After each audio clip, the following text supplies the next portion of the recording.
मेरा नाम गीता है और मेरी कहानी एक ऐसी दास्तान है जिसमें प्यार, धोखा और इंसाफ की तलाश है।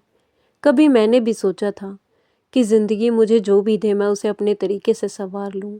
शादी के बाद मेरे पति रोहित ने मुझसे कहा था कि मुझे बस इतना वादा करो कि मेरी पहली पत्नी की छोटी बच्ची माही का ख्याल रखोगी। वो मासूम थी, चुपचाप हर काम कर देती थी, लेकिन मेरे मन में कहीं ईर्ष्या थी।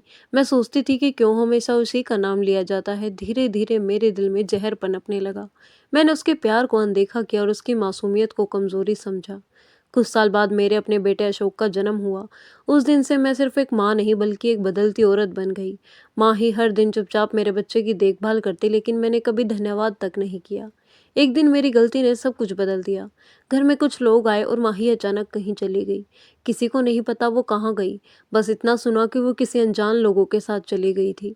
मैंने राहत की सांस ली और यही मेरी सबसे बड़ी भूल थी। साल गुजर गए और अब मैं बूढ़ी हो चुकी थी। मेरा बेटा अशोक बड़ा हो गया था, पढ़ा लिखा, समझदार और बहुत ईमानदार। एक दिन उसने मुझसे कहा कि माँ, मैं एक लड़की से शादी करना चाहता हूँ, वो बहुत अच्छी है, बहुत सीधी सादी। मैंने मुस्कुराकर कहा, अगर वो तुम्हें खुश रखेगी तो मुझे कोई एतराज़ नहीं। जब वह लड़की हमारे घर आई, उसकी चाल, उसकी आंखों की चमक और उसकी सादगी ने मुझे कुछ पल के लिए रोक दिया। वो सिर झुकाए खड़ी थी, पर जैसे उसने नज़र उठाई मुझे उसके चेहरे में कुछ जाना पहचाना लगा। नाम पूछा तो उसने बताया कि उसका नाम शशिकला है। लेकिन उसके बाएं हाथ पर वो छोटा सा तिल देखकर मेरा दिल जैसे थम गया। रात को मैं नींद में नहीं थी। हर बार जब आंखें बंद करती एक चेहरा सामने आ जाता, वही मासूम माही जो बरसों पहले खो गई थी। मैंने पुराने बक्से में उसकी तस्वीरें निकाली और तस्वीरों के उस निशान और उस लड़की के निशान में कोई फर्क नहीं था। दिल की धड़कनें तेज हो गई, क्या ये वही है? मैंने चुपचाप तहकीकात शुरू की। शशिकला के पुराने दस्तावेजों से, उसके जन्म के रिकॉर्ड से सब कुछ मिलाने लगी। हर कागज जैसे मेरी गलती का आईना बन गया। आखिरकार सच्चाई सामने थी।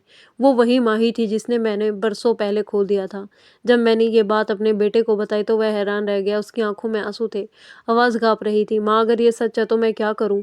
मैं तो उससे बहुत प्यार करता हूँ। मैं टूट चुकी थी। एक पल को लगा कि मेरी ज़िंदगी यहीं ख़त्म हो जाएगी, लेकिन किस्मत को शायद कुछ और ही मंजूर था। जांच हुई और रिपोर्ट आई कि माही मेरे पति की बेटी नहीं थी, बल्कि रोहित की पहली पत्नी ने उसे अपने भाई की संतान के रूप में अपनाया था। मतलब मेरे बेटे और माही का कोई खून का रिश्ता नहीं था। मैंने राहत की सांस ली, लेकिन सुकून नहीं मिला। आज भी जब मैं आईने में देखती हूँ तो मुझे अपनी ही आंखों में वो माफ़ी नज़र आती है जो मैंने कभी माही से नहीं मांगी। अब वो मेरे बेटे के साथ खुश है, पर मेरे दिल में हमेशा एक खालीपन रहेगा। ज़िंदगी ने मुझे सिखा दिया कि कभी किसी मासूम के साथ अन्याय मत करो, वरना वक्त उसकी उसी मासूमियत का रूप लेकर तुम्हारे सामने खड़ा हो जाएगा।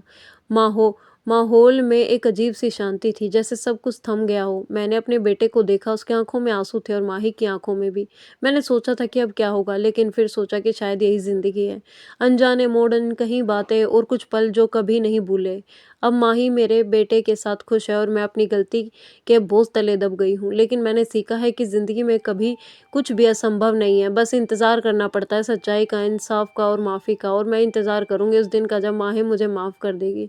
कुछ दिनों बाद माही ने मुझसे बात की। उसकी आवाज़ में एक अजीब सी मिठास थी। उसने कहा, दीदी, मैंने आपको माफ़ कर दिया है। आपने जो भी किया शायद उस वक्त आपको सही नहीं लगा होगा, लेकिन अब मैं खुश हूँ। आपका बेटा मुझसे बहुत प्यार करता है और मैं भी उससे प्यार करती हूँ। मैंने उसकी बात सुनी और मेरी आंखों में आंसू बह निकले। मैंने कहा, माही, मुझे माफ़ कर दो। मैं तुम्हारे साथ जो किया उसके लिए मेरे पास कोई शब्द नहीं है। माही ने मुझे गले लगा लिया और कहा, दीदी, आप मेरी दीदी हैं और मैं आपको कभी नहीं छोड़ूंगी। उस पल मुझे लगा कि शायद ज़िंदगी ने मुझे एक और मौका दिया है, अपने किए की सज़ा पाने का नहीं, बल्कि अपने किए की माफ़ी मांगने का। और इस तरह मेरी ज़िंदगी एक नए मोड़ पर आ गई। मैंने सीखा कि ज़िंदगी में कभी भी कुछ भी संभव है और इंसान को हमेशा दूसरों के लिए अच्छा बनने की कोशिश करनी चाहिए। माही और मेरे बेटे की खुशी में ही मेरी खुशी है और मैं अब उनकी खुशी के लिए जीना चाहती हूँ। अब जब भी मैं माही को देखती हूँ मुझे अपनी गलती की याद आती है, लेकिन अब वो दर्द नहीं होता। अब मुझे लगता है कि ज़िंदगी ने मुझे एक मौका दिया अपने किए की माफ़ी मांगने का और मैं उस मौके को कभी नहीं छोड़ूंगी। मेरी कहानी यहीं ख़त्म नहीं होती, बल्कि एक नया अध्याय की शुरुआत है, एक नया अध्याय जिसमें मैं अपनी गलतियों से सीखकर एक बेहतर इंसान बनने की कोशिश करूँगी और शायद यही ज़िंदगी का असल मकसद है, सीखना, माफ़ करना और आगे बढ़ना। और अब जब मैं अपनी कहानी ख़त्म करती हूँ तो मुझे लगता है कि ज़िंदगी एक अनजाने सफ़र की तरह है। हमें नहीं पता कि आगे क्या होगा, लेकिन हमें यह पता होता है कि हमें इस सफ़र को कैसे पूरा करना है, प्यार के साथ, माफ़ी के साथ और एक-दूसरे के लिए अच्छा बनने की कोशिश के साथ। मेरी कहानी का अंत नहीं है, बल्कि ये नई शुरुआत है। एक शुरुआत जिससे मैं अपनी गलतियों से सीखकर एक बेहतर ज़िंदगी जीने की कोशिश करूँगी और शायद यही ज़िंदगी का असल मकसद है। धन्यवाद दोस्तों, कैसी लगी आपको हमारी कहानी कमेंट में ज़रूर बताएँ। मिलते हैं कल आपसे एक और नई कहानी के साथ।